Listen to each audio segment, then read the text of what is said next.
মেয়ে মানুষ মানেই কিন্তু একটা দুঃখের বোঝা। হয়তো এই দুঃখের বোঝাটা কেউ বোঝে না। একমাত্র সেই মেয়ে মানুষটা বা সেই মহিলা মানুষটা ছাড়া কেউই বোঝে না। মহিলাদের আসলে নিজস্ব কখনো কিছু থাকে না। নিজের শুধু জীবনটাই অন্যের জন্য উৎসর্গ করে দেওয়া ছাড়া আর কোনো কিছু কিন্তু তাদের ভিতরে থাকে না। রাত শেষে দিন, দিন শেষে রাত। পরিশ্রম করতে, করতে কখন যে তার দিন, রাত শেষ হয়ে যায় কখনো কিন্তু সেই মহিলাটা চিন্তাও করে না।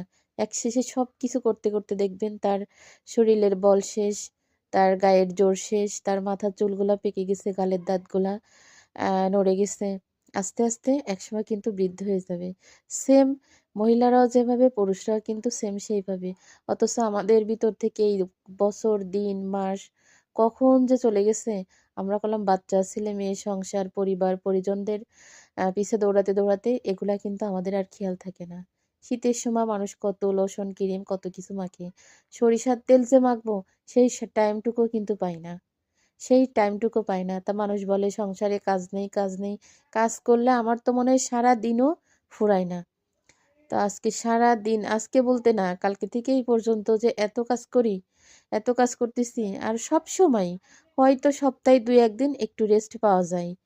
তার সব দিনই এরকম সেম ভাবে কাজ কিন্তু আমার উঠান ঝাড় দিয়া বা অন্য অন্য কাজ এগুলা কিছুই না, সবই রান্না বাড়া, নিজের ঘর দুয়ার পরিষ্কার পরিচ্ছন্ন রাখা, রান্না বাড়া, ছেলে মেয়েদের কাপড় চোপড় ধোয়া, মানে এই আমার সাংসারিক কাজ। এই ছাড়া কিন্তু আমার বাইরের কোনো কাজ নেই। তো আজকে আমি খিচুড়ি রান্না করতেছি, রাতে আসলে অনেক অনেক ক্লান্ত লাগতেছে। সেই কলাই বাইটে এইমাত্র উঠলাম, অনেক ক্লান্ত লাগতেছে, এই জন্য ভাবতেছি খিচুড়ি রান্না করি আর ডিম ভাজি করে দিলে, আচার দিলে হয়ে যাবে। আসলে পুরুষ মানুষ না থাকলে ছেলে মেয়েদেরকে ওরা যেটা পছন্দ করে ওইটা দিলেই কিন্তু ওরা ঠান্ডা হয়ে যায়। ওরা খিচুড়ি পছন্দ করে, তো সাথে একটু গোশ বা ডিম ভাজি বা মাছ ভাজি হলেই ওদের হয়ে যায়। তো আজকে হাতে মাখায় খিচুড়ি রান্না করতেছি। আপনারা এর আগেও দেখছেন আমার হাতে মাখানো খিচুড়ি। এখানে কাঁচা জিরা দিছি, ধনিয়া গুঁড়ো দিছি, লবণ, হলুদ, কাঁচা পেঁয়াজ, রসুন সবকিছু দিয়ে এবার সুন্দর করে হাতে মাখাই নেব আমি। পাশে একটু গোশের ঝোল আছে, তা ভাবলাম কি ফেলে দেবো কেন, খিচুড়ির ভিতরে দিয়ে দিই। আমি কিন্তু গোশের ঝোল দিয়ে খিচুড়ি রান্না করি, অনেক স্বাদ লাগে আর মজাও লাগে। আপনারা রান্না করে খেয়ে দেখেন। হয়তো অনেক আপুরা রান্না করে, আবার অনেকেই রান্না করে না। তো যারা করেননি তারা মিস করেন না, রান্নাটা করে খেয়ে দেখেন।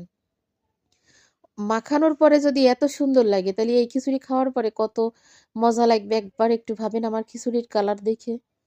তো যখন ঝোল কম থাকে অনেক সময় খাওয়ার পরে কিন্তু গোশের ঝোলটা থেকে যায়।